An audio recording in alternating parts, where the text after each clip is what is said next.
আতঙ্কে থাকি। মাদক সেবন করার জন্য গ্রিল কেটা, রড কেটা, দরজা ভাঙ্গা চুরি করে।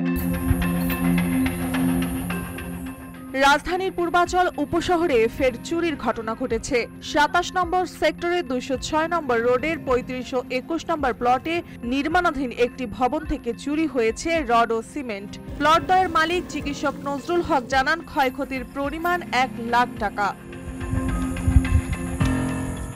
প্লটের কেয়ারটেকার শামসুল জানান, ভবন ঘিরে ছিল বাউন্ডারি ওয়াল, তার উপর ছিল কাঁটাতার। ২৩ জুলাই বিকেলে প্রতিদিনের মতো নির্মাণ সামগ্রী একটি ঘরে তালাবদ্ধ করে রেখে যান, কিন্তু পরের দিন সকালে এসে দেখতে পান তালা ভাঙা, ভেতরে রড ও সিমেন্ট সবই গায়েব। এখান থেকে সিমেন্ট, রড আরো অনেক কিছু আছেন, গ্রিল আছেন, সবকিছু লয়ে গেছে গা।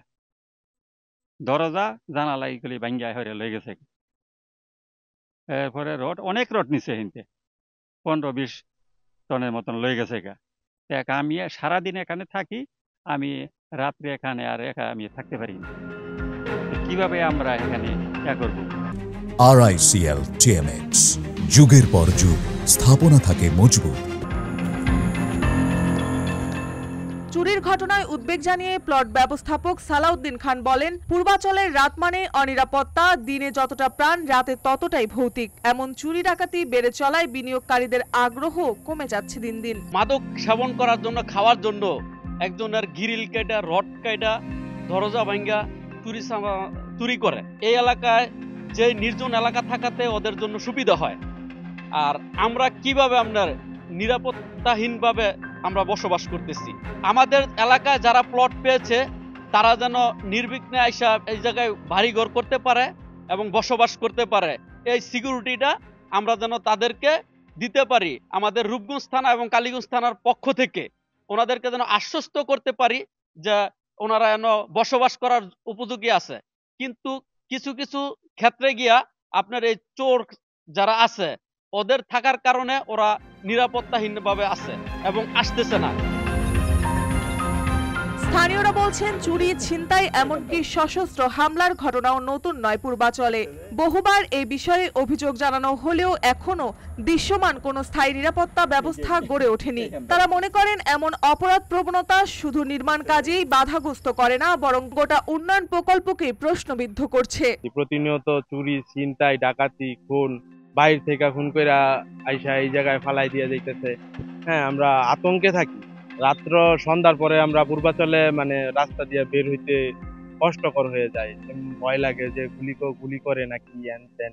সাথে মোবাইল টোবাইল তো মিনিমাম থাকে, তো আমরা এগুলা নিয়ে বাইরে বেরোতেও ভয় পাই।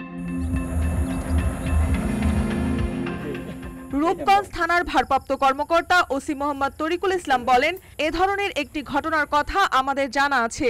লিখিত অভিযোগ পেলে তদন্ত করে আইনগত ব্যবস্থা নেওয়া হবে। তিনি আরও জানান, পূর্বাচলের নিরাপত্তা জোরদারের একটি পূর্ণাঙ্গ থানা স্থাপনের প্রস্তাব পাঠানো হয়েছে। আপাতত 2টি চেকপোস্ট ও একটি পুলিশ ক্যাম্প চালু রয়েছে। আমরা পূর্বাচলকে নিরাপদ করার জন্য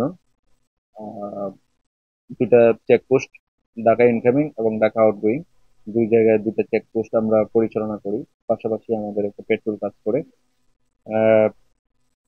জায়গার যে জনবসতি এবং জায়গার যে পরিধি, সেই বিবেচনায় এখানে আরো লোকবল প্রয়োজন। আমাদের এখানে পূর্বাচল এলাকায় একটি পুলিশ ক্যাম্প আছে। এই পুলিশ ক্যাম্পটি এখান থেকে পরিচালনা করা হয়, যেটা আমদা হাউজিং সোসাইটির মধ্যে। তো এই ব্যাপারে আমাদের বৃহৎ পরিকল্পনা আছে। এখানে আরো কয়েকটি থানা কিভাবে করা যায় এই ব্যাপারে সরকারের উচ্চ পর্যায়ে বিবেচনাধীন আছে।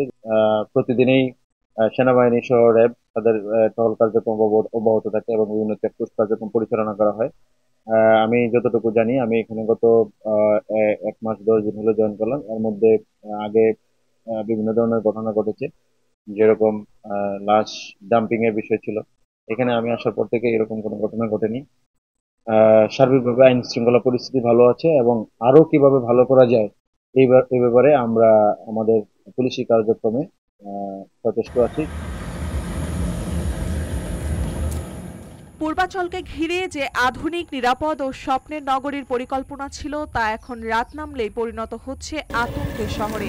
স্থায়ী নিরাপত্তা ব্যবস্থা ছাড়া এমন অপরাধ প্রবণতা রোধ করা যে কঠিন, সে বিষয়েও একমত স্থানীয় বাসিন্দারা।